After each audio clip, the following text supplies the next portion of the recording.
Recording by Ganga Sagar. यो श्याम दीवाना के जानियो। हाँ आसमान से पड़िएले धरती पे चांदियो, कहने जे छेलिया बनबयो जानियो।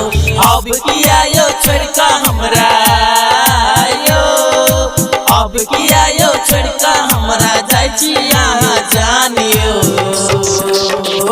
आहा छेलियो श्याम दीवाना के जानियो, आहा छेलियो मन्नू भाई के जानियो, आहा छेलियो राम जीवन के जानियो, आहा छेलियो सरवन भाई के जानियो। Recording by Ganga Sagar. आहा छेलियो श्याम दीवाना के जानियो, आहा छेलियो मन्नू भाई के जानियो। सुखीपुर बाजार। हे यो दिल में यो बैसे गयो कना देली रानी, पल में यो किया हमरा भुला देली रानी।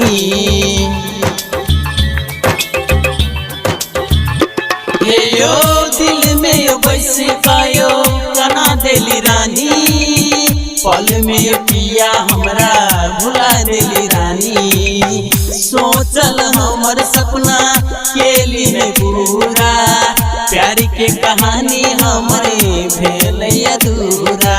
दिल हमर जे तोर कहाँ यो, दिल हमर जे तोर कहाँ चल गेलिए जानियो।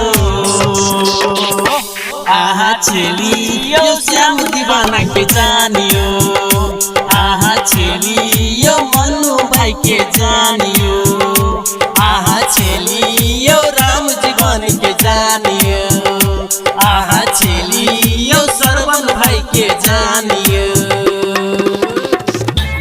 अखिन अहाँ सब सुन रहल छी श्याम दीवाना की आवाज में।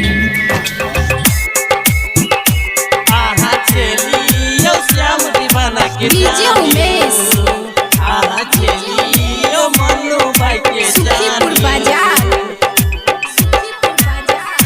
हे यो ले लो यो मजनू से ज्यादा चल प्यार यो, तैयो जब भूल गेलिए यो हमरा यो जानियो। हे यो ले लो यो मजनू से ज्यादा चल प्यार यो, तैयो जब भूल गेलिए यो हमरा यो जानियो। दोसर नाम के मेहंदी रचोलिए, खून के आंसू यो हमरा कनौलिए। दोसर घर के बन गेलिए यो, दोसर घर के बन गेलिए यो आहा यो जानियो।